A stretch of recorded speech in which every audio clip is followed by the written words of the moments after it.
Right, welcome back. So, first off, I'm really sorry. I am shite at uploading.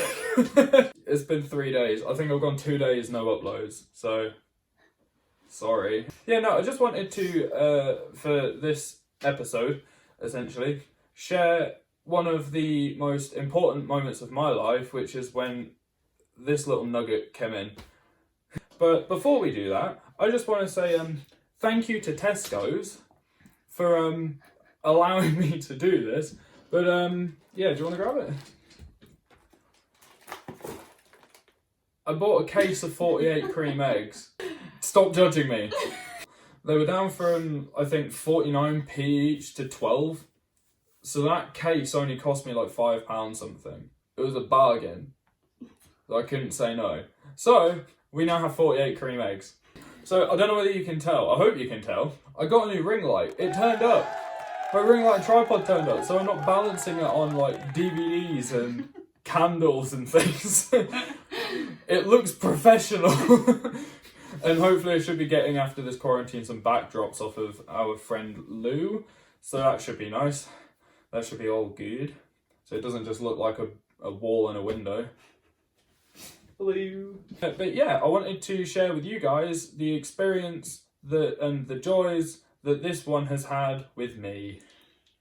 Step 1, where it started. Well, I suppose it started at a youth centre. Yeah. Great description. So me and Mel used to go to the same youth club. So I started going there when I was about 13 with a few friends of mine, and I didn't actually know Mel existed.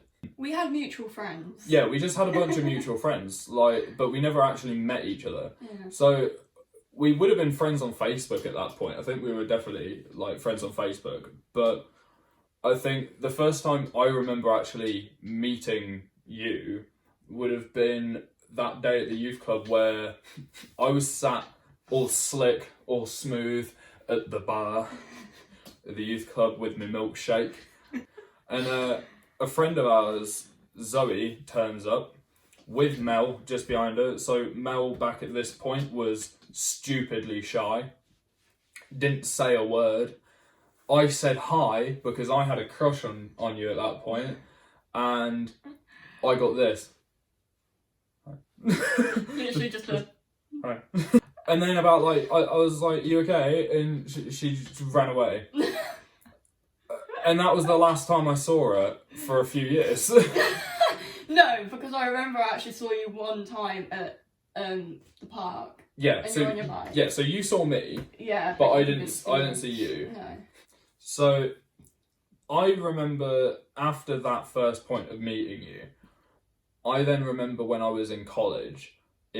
So I went to college at Stanford, but because I'm technically by school years a year older than Mel, I was there for a whole year before you'd even turned up. Mm-hmm. And I remember just sort of walking through college on like my spare time, and I'd see you like turning up from the bus or like going to your classes and stuff. Yeah. But I didn't actually, I thought it was one of those things where you sort of go, oh, I know you, and then you just keep walking. Because again, we just never spoke. So we spoke once that I can remember. Yeah. And that was it. And honestly, I don't think I saw you again from that point up until last year. Yeah. And it's crazy because that would have been 2013 that I saw you in college.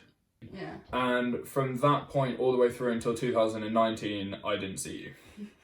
Which is crazy because when I left college, I sort of just like dossed about. I started working, and I then moved into Bourne when I was about 18 or 19 years old. So we lived in the same town. Yeah, we lived probably only about like a quarter mile away from each other. Yeah. And I don't think I ever remember seeing you. No. Ever. And I remember I remember you saying that you saw me once or twice. I think I may have seen you in the vape shop.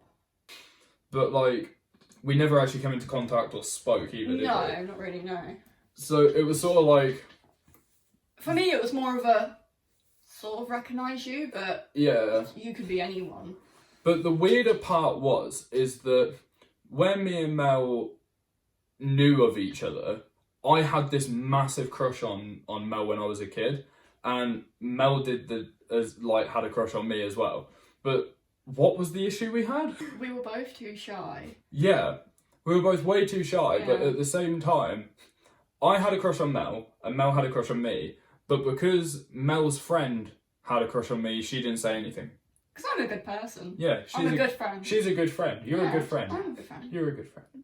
So we had a crush on each other when we were in school, but we never actually did anything with it. We didn't actually say or do anything. No. So years down the line now, and I had just come out of a relationship, and I see on my Facebook, because I'm just trying to have friends, I saw the first, when you go on the Facebook Messenger bit and you get all the circles of people popping up on the thing at the top. Well, Mel, you were the first one there. So I was like, oh shit, I haven't spoken to this person for ages. So I clicked on it, just dropped you a message. I was just like, oh hey, I don't know whether you remember me or not, but hi, pretty much. And then that's where it started. My response was, Michael Rowe. Yeah. How could I forget you? So, I didn't know that was a good thing. I didn't know that was bad.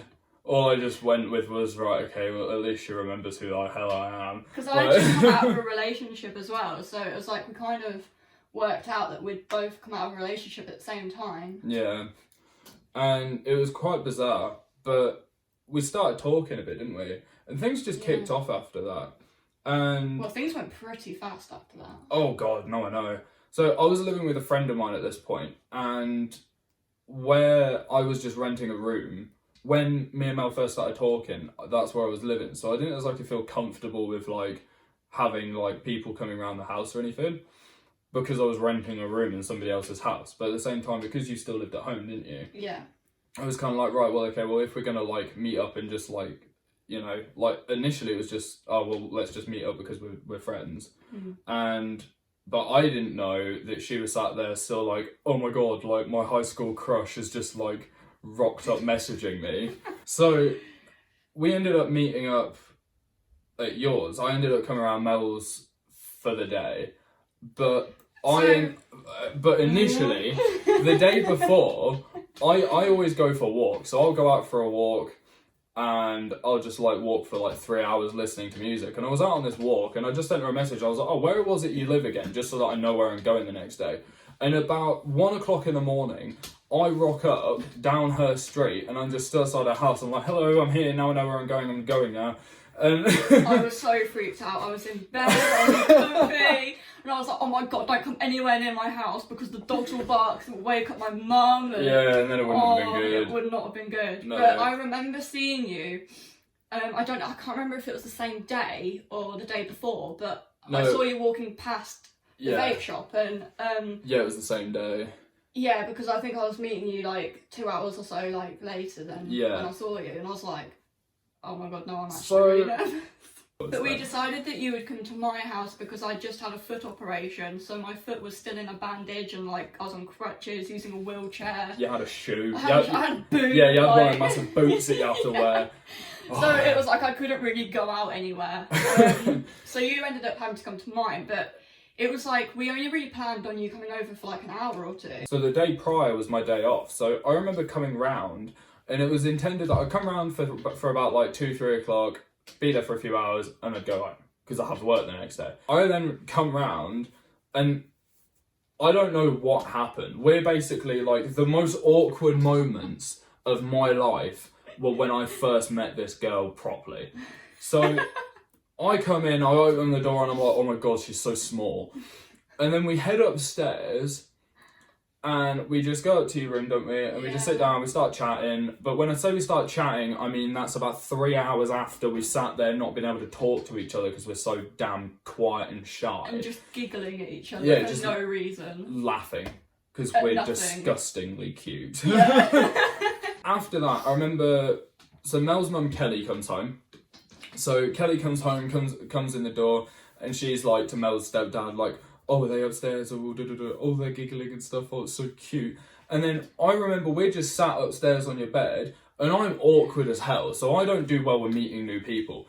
And her mum, Kelly, just opens up the door, waltzes in and goes, "Hi, you right? Do you want any chocolate? I'm off to the shop." I froze. I had no idea what to do. And I was like, I was just like, oh my god, yes, I need like Maltesers, I want chocolate, I want this, I want that. What do you want, Michael? And you're like, so I was like, I don't know, surprise me, because I'm too polite. Yeah, it's like that awkward, like, yeah, put on the spot, don't know what to do. Exactly. Yeah. So I'm too polite to go, yeah, I'll have this, please. So I was like, surprise me. And then she just turns around and goes, surprise you. Okay, see you in a bit. And then we were like, what the f***? That was my mum. Yeah. And then to make things even funnier, she comes back, walks upstairs, probably with about 30 quid's worth of stuff, and just goes, right, so I got your Maltesers, I got you some biscuits, I got you this, I got you that, I got you 4-pack of Red Bull, just in case. And then only about an hour later, I think your mum comes back upstairs and goes, oh, are you okay? Do you need a drink or anything? Oh, by the way, are you guys hungry? We're getting, what was it? It was curry, wasn't it?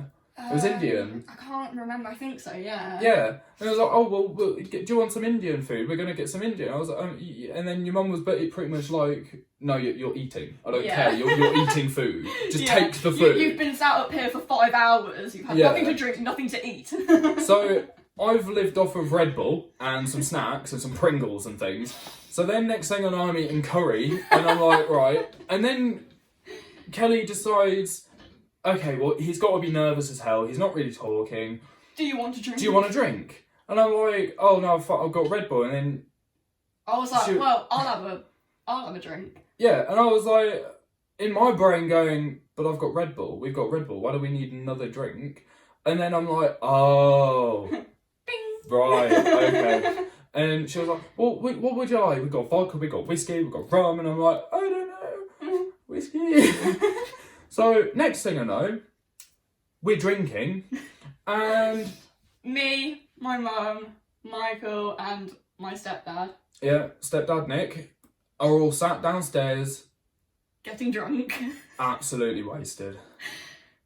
Absolutely wasted. And then we ended up. So Nick, bless him, gets tired a bit, so he went up to bed, and he had work the next day. The next day. And it's 2 a.m. We're ruined, and we think it's a great idea to then play Cards Against Humanity. So at this point, it's just me, Michael, and my mum, very, very drunk. First time meeting you meeting us. Yep. And we're playing Cards. Sorry, I'm getting flashbacks. Triggered. I'm triggered right now. So. Yeah, as Mel just said, the first time meeting her and even her family, and I'm sat in their living room at 3 o'clock in the morning getting absolutely wasted playing Cards Against Humanity. So, time keeps going on.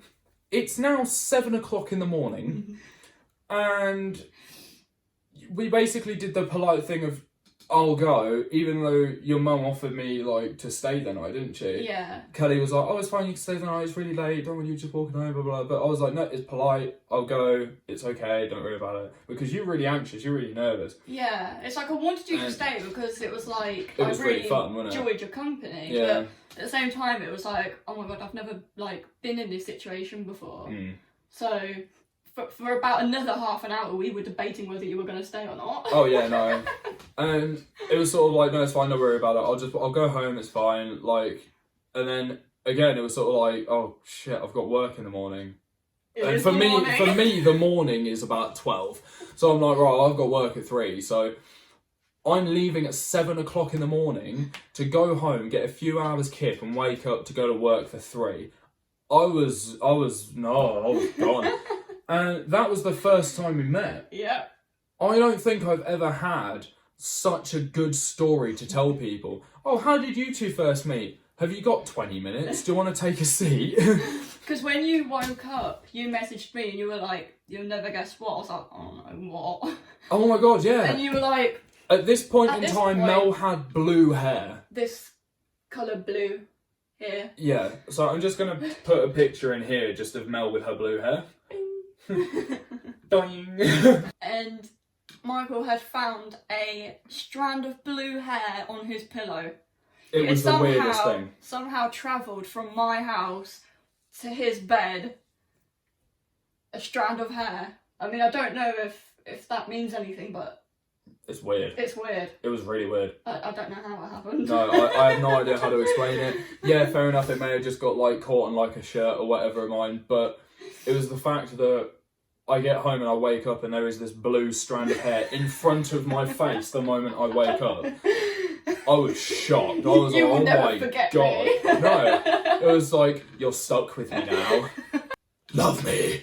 Further and further down the line, and I've basically come and stayed at yours like several days in a row. Mel's come and stayed at mine several days in a row, and we decide, oh, well, we may as well get a house. Yeah. And we've already got a house. We moved quick.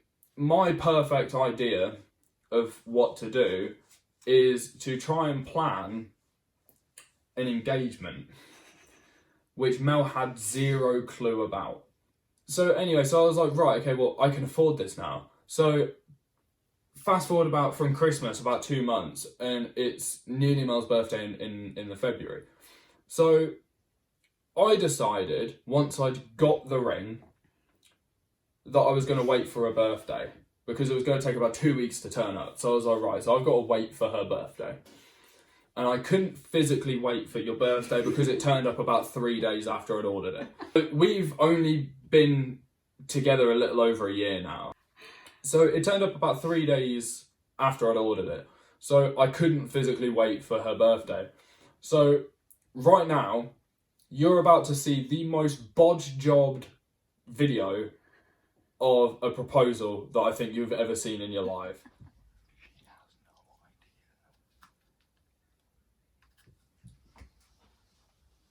Babe, you never made the bed. Come here.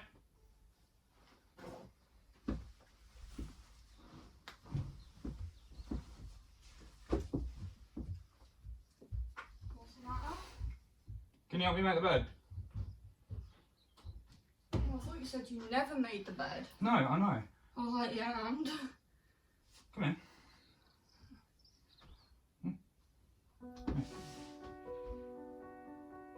So you know I love you, right? Yes. Yeah. So, I'm sorry I'm sorry I'm a sometimes. Mhm. But honestly, I love you to absolute pieces.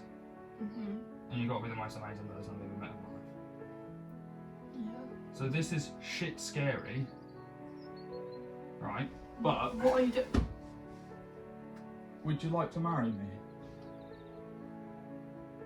What are you doing? Yes, of course.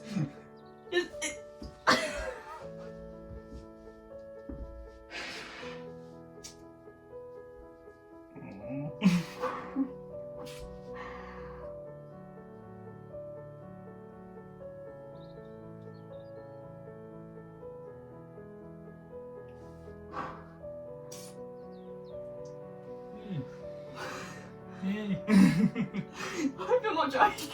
Huh? I hope you're not joking. No, it's there. See? It's right there. Oh my god. No. Come on. Come on.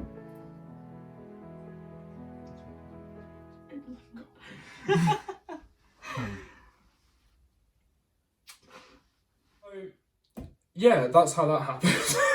But as you could tell, I'm in my work shirt. I was on my break from work. He goes to work like 20 minutes after he proposed. Yeah. So I just left in the house like, I don't know what to do now. Yeah, no, it was a bit of a weird one. It was definitely a bit of a weird one. Fast forward from February to now, in April. Yep. And we're looking at saving after this whole mess of quarantine goes over. We're going to be looking into saving for a deposit and getting a mortgage now, aren't we? Hopefully, yeah. Hopefully. Hopefully. Fingers crossed. That Yes, it all will of work the, all out. of the fingers are crossed. All of the fingers are crossed. Can you cross all 4 fingers? Nailed it! High five! So I hope you enjoyed the little. This is how we know each other now, and this is how Mel's now stuck in this loving relationship.